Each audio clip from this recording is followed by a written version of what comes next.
May 29, 1990. The Mets hire Buddy Harrelson to become their 12th manager in franchise history. Harrelson, who was the Mets' third base coach for 6 years, was hired by GM Frank Cashin to replace Davey Johnson.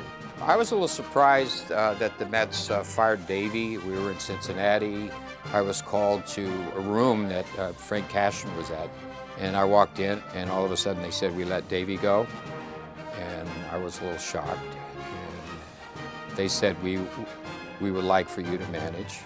I was surprised, very surprised, but obviously as a Met and as a guy that's been with the organization for a long time, I accepted that. They gave me a 2-year deal with a 3rd-year option. Harrelson, who was a fan favorite during his 11-year career as a Met, led the Mets to a final record of 91 and 71 in 1990, but finished 4 games behind the first-place Pirates. I won 10 games, I think, in a row, just stressing to the players to get guys over and get them in. You know, I did a lot more bunting and a lot more moving players. I guess they called it buddy ball at that time. Welcome back to Mets Weekly, presented by FlatRate Moving. Throughout the nearly 50 years of existence, the New York Mets have given their fans unforgettable memories that will last a lifetime.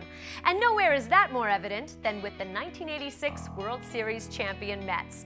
With their gritty persona and aggressive style of play, the '86 team will always hold a special place in every Met fan's heart. So we decided to treat you to a trip back in time to those crazy days from 1986. Our destination? Shea Stadium, of course. Our topic? The hot foot. Hello, this is Roger McDowell. This is my assistant, Howard Johnson. Hi.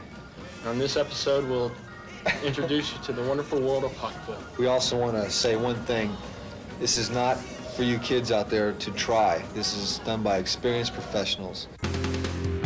I just remember adding to it. We just kept adding matches and stuff to it until we made this unseemly looking thing that, you know, it could kill somebody.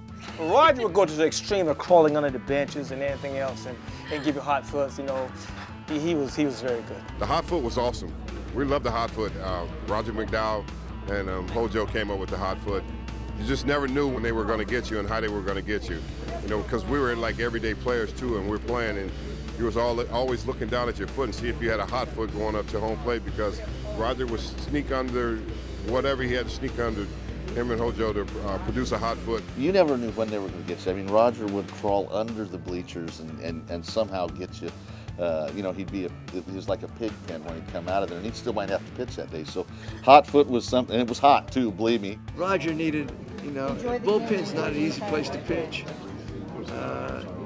It was fun, it was funny, but he got me a few times. I always got back at him because I let him pitch most of the innings and gave a lot of the saves to Orozco. So it's pretty clear that Hojo and McDowell were the originators of the hot foot. Or were they? Well, it's not true. It's a lie. It's a bold-faced lie from Roger and Hojo, and I'm not proud of the fact that I brought the hot foot over here, but I did. I brought it over, but it was just a little cute little thing. They took it to another level. It became a challenge. Who can make the bigger, most obnoxious, most dangerous, you know, flame-throwing thing and attach it to someone's foot? They thrived on it. They loved it. I was never a victim of a hot foot. They could not get me. I'm too quick. So who was the easiest target? Bill Robinson. No question. He was an easy target. He would stand up on that top step, and we'd make these things up. You know, you just start talking to him, and he'd just be able to put it right on his shoe, and he'd just walk out there, and man, that thing would go off. He was an easy target. And you liked to get Bill. And I think Bill liked getting it too. I mean, it looks like he took it harder, so the harder you took it, the more you were a target. He was the guy who was scary and yet a heart of gold. He was the perfect candidate. And there was games, no matter what the game was, no matter what his hitters were doing, he was a target. I remember Bill Robinson going out to coach first base one time, and his shoes on fire when he gets out there, you know, without even knowing it. But it was funny. It was fun. We were very loose in the clubhouse.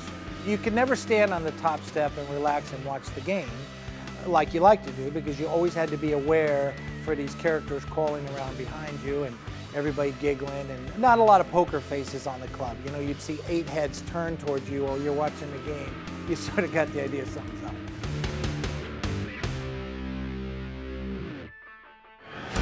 Time for the FlatRate Moving Move of the Week. Curveball hit toward the middle of the diamond, base hit. And Pagan has his 4th hit of the night. Takes a turn, trying for 2. Maven's throw not in time. A hustle double for Angel Pagan. 0-2. Hit hard, base hit. Pagan being waved around. And the Mets have tied it at 5. Woman's 1-0. Castillo flares it, shallow right, base hit. Here comes Davis coming home. Stanton's through to the plate. Off-run. The Mets win it. Nobody's ever loved a pounding more than the one Luis Castillo is receiving right there.